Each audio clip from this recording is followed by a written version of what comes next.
Tonight, as we lift the shank bone, it reminds us of the sacrifice that it took to break the pharaoh's chains, of what it took to organize a people united in struggle. Tonight, we honor this sacrifice by committing to our most urgent task, uniting against fascism and the soil from which it grows, monopoly capitalism.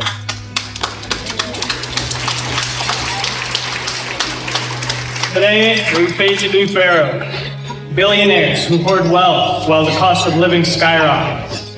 Bosses who slash jobs and profits soar. And of course, the far-right forces growing bolder by the day. From the arms manufacturer who exports genocide to the politician blaming the crises of capitalism on immigrants.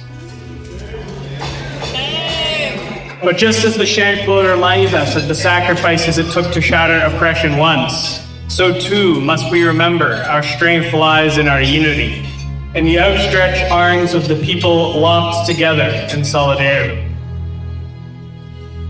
So, what is fascism? Fascism is the bloody fist of big business. It is the weapon of capital when democracy becomes inconvenient. It is an open terrorist dictatorship of the most reactionary, the most chauvinistic, and the most imperialist elements in the ruling class.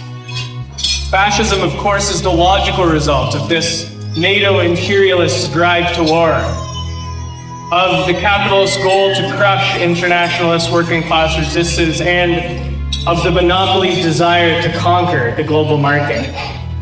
Therefore, we all must understand that a fight against fascism is a fight against monopoly capitalism.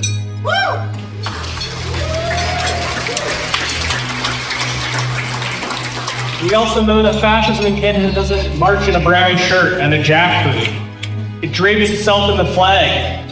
It wears a suit.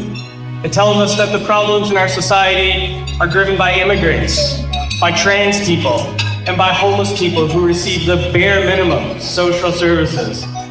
It tells us that we need to put real Canadians first and support our homegrown Canadian capitalists. The shank bone reminds us that today's fascist offensive can only be defeated by making sacrifices in order to unite the entire working class and its allies. We've seen this unity in Canada before. In 1919 with the Winnipeg General Strike. In 2023 when QB Ontario beat back for its draconian anti-worker mandate. And we see it again today when workers and people of conscience picket arms manufacturers. This is what the ruling class is afraid of. They're afraid of this unity. They need us divided. Worker against worker, citizen against immigrant, and nation against nation. But we understand that an injury to one is an injury to all. In this moment, organizing together and developing a real people's alternative is an absolute imperative if we are to defeat the far right. Now is the time to build a powerful peace movement in Canada and engage actively in the struggle against imperialism, which is the greatest enemy of the peoples of the world and their desire to live in peace.